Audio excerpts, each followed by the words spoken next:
We can't say the future without AI. I mean, there's no way around it. 50% of workers now believe AI is going to improve their experience. When I come into the meeting room, I need a way to incorporate my AI with what's going on in the meeting. It's almost a bring your own AI type of a concept. Most of what we do in our day-to-day is going to change significantly. Hear the latest AV trends and predictions in this episode of Crestron's Smarter Spaces podcast on your preferred podcast platform. For a lot of the integrators who are now working in commercial, I would think those clients have really come to expect some sort of customer service contract that, they're going to be ready to sign along with all the other services that their, retail shop or whatever is already paying for to keep things going. On the corporate side, I'm sure they're used to it. Yeah, there's a question, can I get better service if I pay you more money? And typically on the commercial side, they're looking for that. Money, money, money, the great motivator. There is simply no better way to move men and expedite plans than with its alluring glint. Would you not agree? On this episode of ResiWeek, we talk Vivint's vehicle detection, getting in the ring, and KBiz attendance. All this and more on this episode of ResiWeek.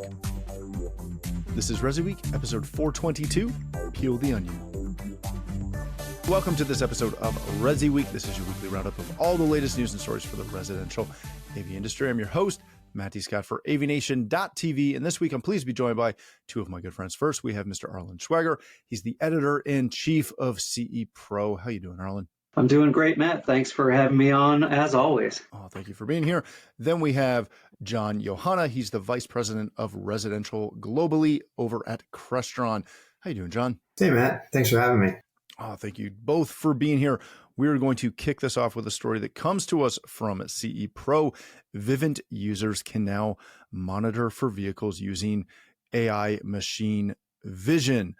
Essentially, you can go into their Vivint Outdoor Camera Pro, and it leverages some AI, in which I'm adding air quotes because it's me. And if you listen to the show, you know where I stand on AI and the term.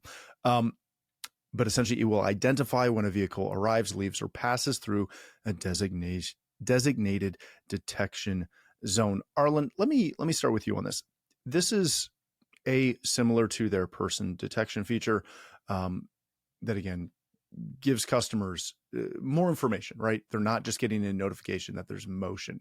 It gives them context, et cetera, et cetera. They're not the first into this game, but I argue that they might be one of the more effective users of this with the largest install base. Does that help the general acceptance of the item or person detection? Well, I think it definitely helps the awareness of those capabilities. And like you said, the air quotes around AI, I mean, it's definitely a buzzword that's... It's machine learning, dang it. Yeah, it's been thrown around for so long now. It's just starting to get into our space in the custom industry channel. But I can tell you, having worked a lot on our sister publication, Security Sales and Integration, these camera companies and other security companies, I mean, they were at the forefront of the whole AI thing with all of their information and data that they're able to get from what they call, edge devices like a camera, like an NVR, something like that. I think in Vivint's case, because like you said about the customer base, I think they'll give it more awareness. They have so many subscribers out there, and yeah, people don't know these kind of capabilities. They're just starting to learn about them. But like I said, there have been other camera companies. I think of, names like Axis Communications, Bosch, that have been touting these kind of features and even more in-depth features than what Vivint had announced. Any kind of motion that you could filter out in a camera that really provides camera viewers, as much as they want. And really, like that way, moving cars or moving animals and all that kind of stuff can get filtered out. And we have seen that before, just not labeled that way. Yeah, that's a good point. All right, John. I kind of have two questions for you on this. The first is, I love the fact that you can view that footage from the notification. It doesn't have to open the actual app, because I know that is always pushback that we get as an integrator in the field. When we show someone these cool features, they go, oh, that's awesome, but now I got to wait for the app to load, and then it's got to cycle, and it's do a little spinny thingy, and then all of a sudden I can finally see who it is. A, I think that's cool. But B, is the true effectiveness of this when we can kind of tag this just kind of like the face detection, right? Where it can detect who the person is. If it can tell me that it's UPS or FedEx or a random vehicle that pulled into my driveway, that's kind of the context that I would love to see.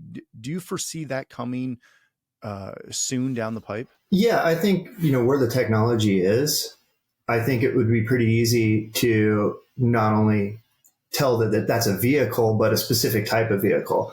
Like, most of the Amazon trucks have a certain look to them, right? And, that would be the notification that I would be getting all day long, is that a new Amazon truck has been gone by my house.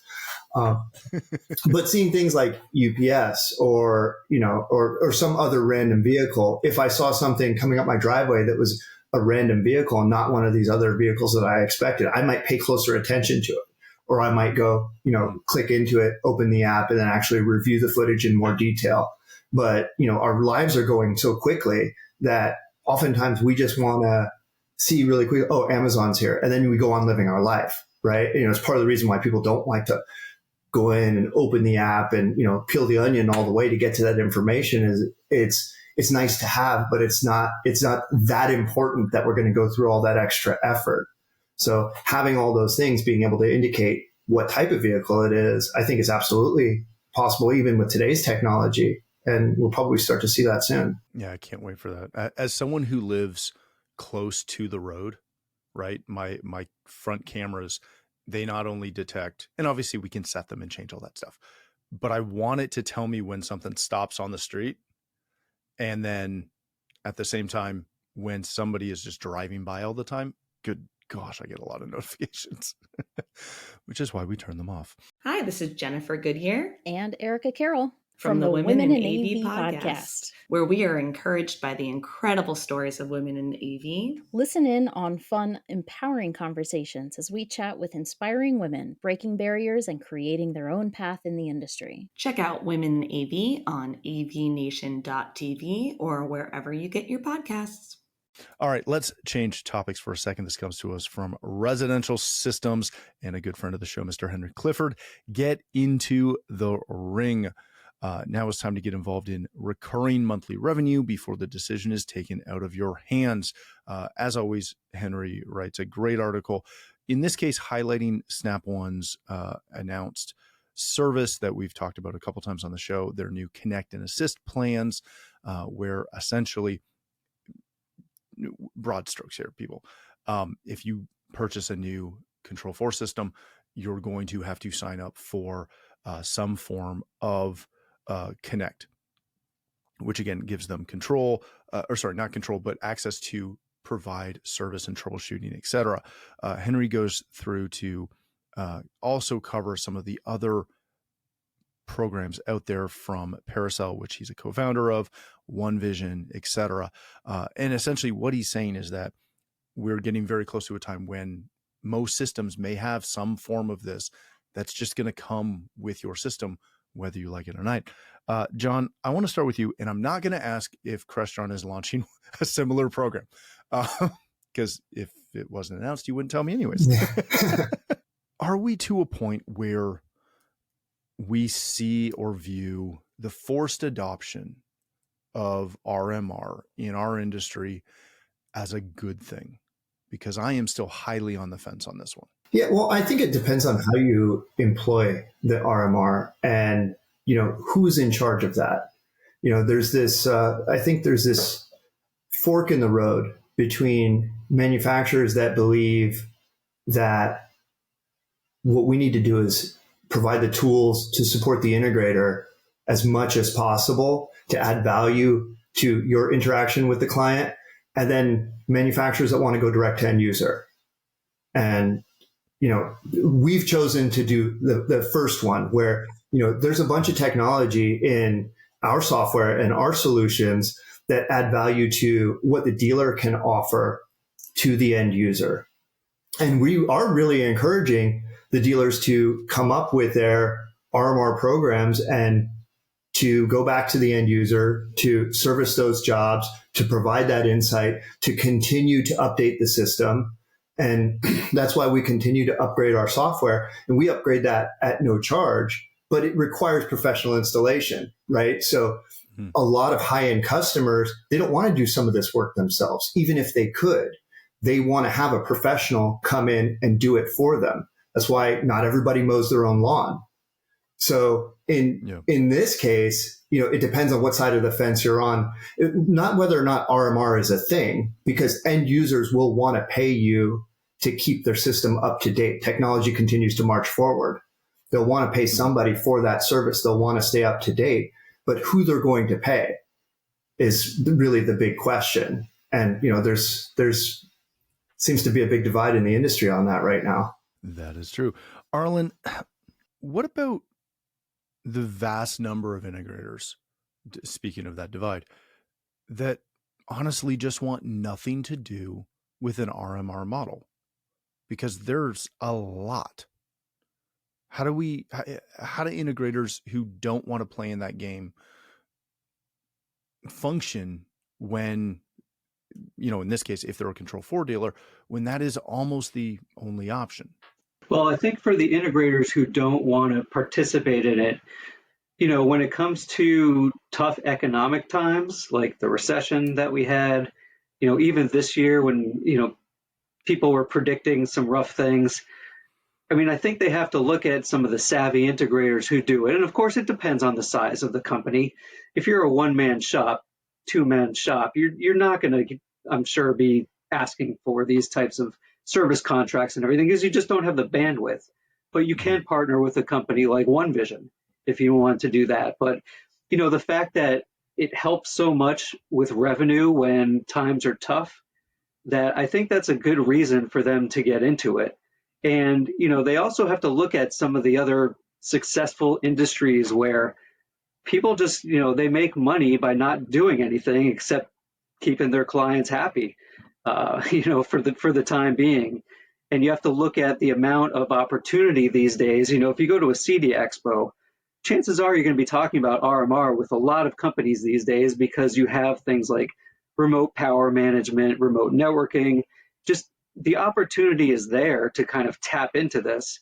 And, I think it's an opportunity that it's going to be irresistible, but, it does, I think, depend on the size of the company, but I think they're going to look to other integrators and see that, it provides the chance for more touch points with a customer. It provides a chance for more upsells with a customer. That I think we're going to get to a point where it's going, obviously for Control 4 dealers aside, I think we're going to get to a point where it really is seen as a must-have as part of your business model. I think for integrators that, really don't want to have anything to do with it, they have to realize that we are in a service industry. And those integrators are going to be servicing their clients. I assume you're not talking about the integrators that just want to sell something and then bail on their clients. Like, let's just put them in a different category, right? Mm-hmm. There's the integrators that they just don't want to get hit with all these monthly fees, right? And it seems like that's the way the whole world is going, right? I don't pay for cable anymore. I pay for a dozen different subscription services for all these different streaming apps. But what integrators, I think, should think about is they are going to be providing service to their clients. When the client calls, they're going to have to pick up the phone. If the client wants you to go out there, if you're providing good service to that client, you're going to go.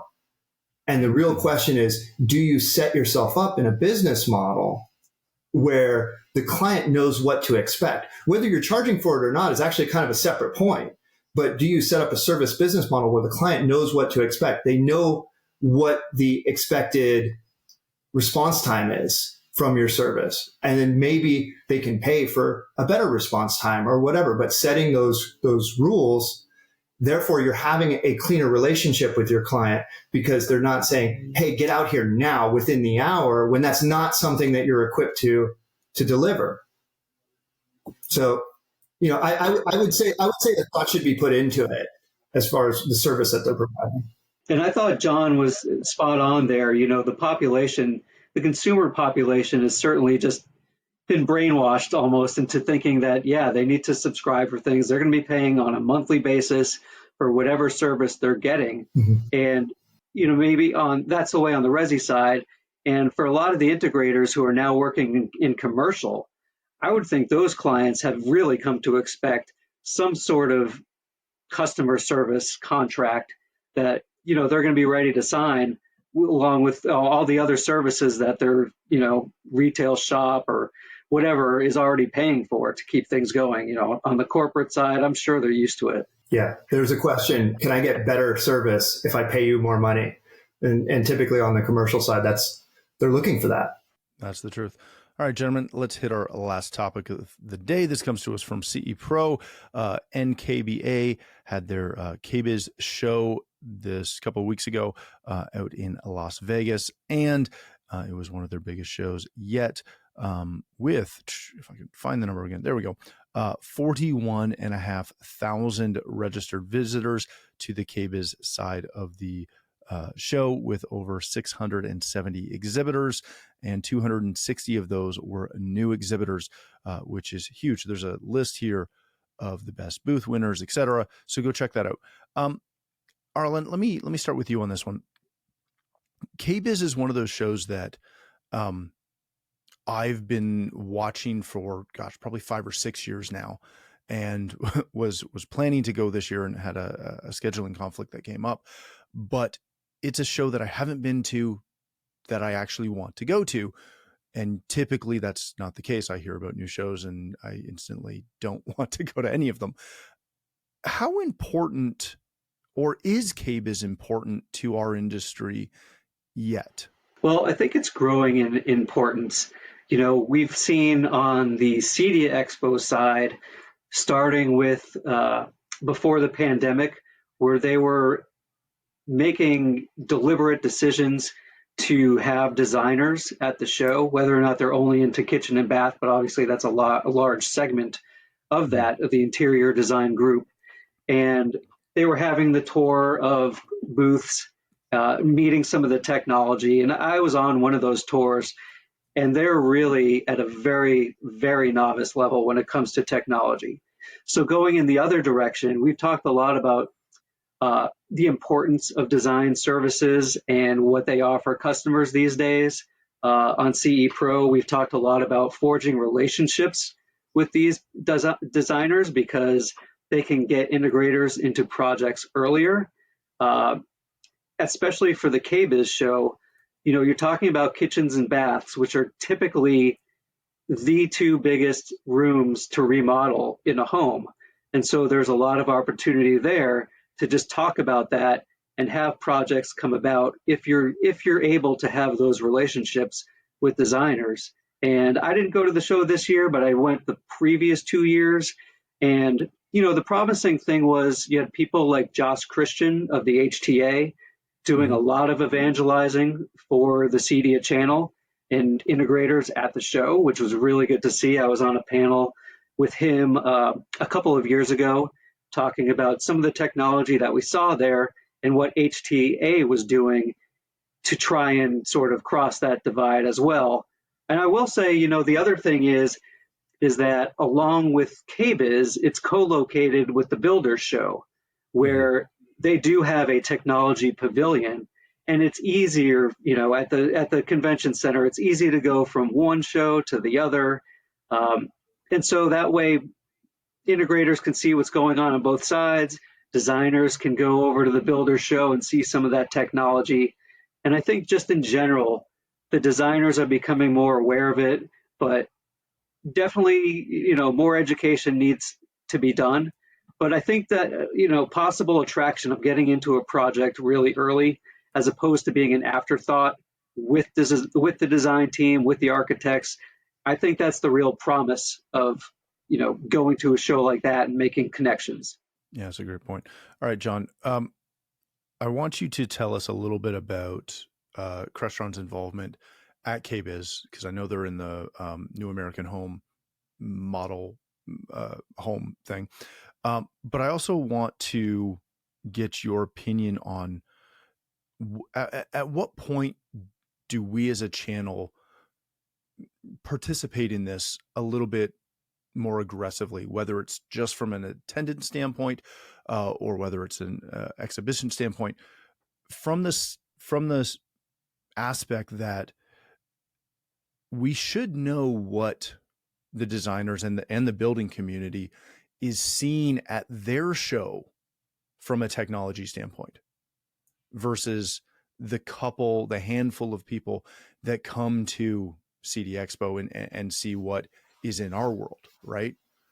Can you give us a little insight into that? Yeah, we have participated in the New American Home and the New American Remodel multiple times. So actually, they do two homes for this show. One is a ground up build, that's the New American Home, and another one is remodel, hence the name.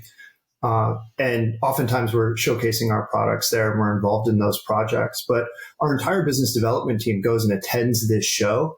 And I think it's really important for our industry to be in sync with what's happening in the builder community and the architect community and the designer community as we legitimize ourselves as a real trade on these projects. Because if that's what we want to be, then we need to be involved with the rest of them. Technology is still black magic to a lot of people, but we are a real trade. When the low voltage guy comes in to put our layer on top of the build, it's just as legitimate as any of the other trades of the drywaller or the framer, the electrician, the plumber. It's a requirement now. Technology is a requirement in the home. Infrastructure, like data networking and all of that is a requirement in the home. They're interested in what we're doing because they're depending on us in a lot of cases. Even a lot of, the appliances and the fixtures and bathtubs and toilets and faucets and things are becoming quote unquote smart. And, maybe even to antagonize you a little bit, have AI built into them, and you can get an AI faucet. But these other trades are realizing that technology is a big part of their job, right? So I think it's time for us to all come to the same table, and we should be paying attention to this. Arlen, give me your thought on this just before we close. Should this be kind of the third show that residential integrators attend, right? They attend Expo. They should be attending Infocom if they're playing in commercial at all. And I think they should be going to, as someone who's never been to it, but I think they should be going to KBIS and IBS. Yeah, clearly. I would think so. I would put it right up there. I mean, we've seen how Lightapalooza has taken off, and a lot of those lighting companies originated from, say, the KBIS channel, and then discovered, hey, oh my God, there's this whole other custom integration channel where, we can combine with integrators, with technology, and get, a larger piece of the pie on a project. So yeah, I would definitely suggest that people go and do that. And, just one thing to what John was saying, I would like to give a shout out to Crestron. We haven't posted it yet online, but they're clearly a company that's on top of this. In our April issue coming up, we have a health and wellness deep dive report on those technologies. And we got a really nice, I won't spoil it, but we got a really nice contribution from Crestron on this exact topic, kitchen and bath opportunities. So when you get a huge company in our market that gets it like that, I think there's just a natural segue for other companies to get involved, put some different products out there. And I think for integrators to go to this kind of show, maybe, like I said, for, even networking purposes, it's a great show, but they can also consider bringing clients to the show. That way customers can see a bit more about, oh, hey, we can get technology and we can have our kitchen and baths redone and other interior design capabilities. Yeah, that's a great point. All right, gentlemen, let's wrap it there. Thank you both so much for joining us. John, if people want to connect with you, learn more about Crestron, where can they do that? Yeah, so Crestron.com is easy, and specifically residentially, we have CrestronHome.com, which is a great place to see all our residential offerings as well as our Crestron Home operating system. Excellent. Thank you, sir. All right, Arlen, if people want to connect with you, learn more about CE Pro, where can they do that? Sure, they can go to cepro.com, and they can also check in with me on LinkedIn at Arlen Schweiger. Excellent. Thank you both for joining us. If you'd like to connect with me, you can find me at Matt D. Scott on Twitter and X and LinkedIn and Instagram and all that jazz. But more importantly, please visit AVNation.tv, where you'll find this show as well as a wide variety of other shows with all the verticals that we cover. When you visit the website, please take a moment to check out our supporters. We are extremely thankful for their support and ask that you check them out as well. Thanks again for watching. That's all the time we have for this episode of ResiWeek, the network for the AV industry.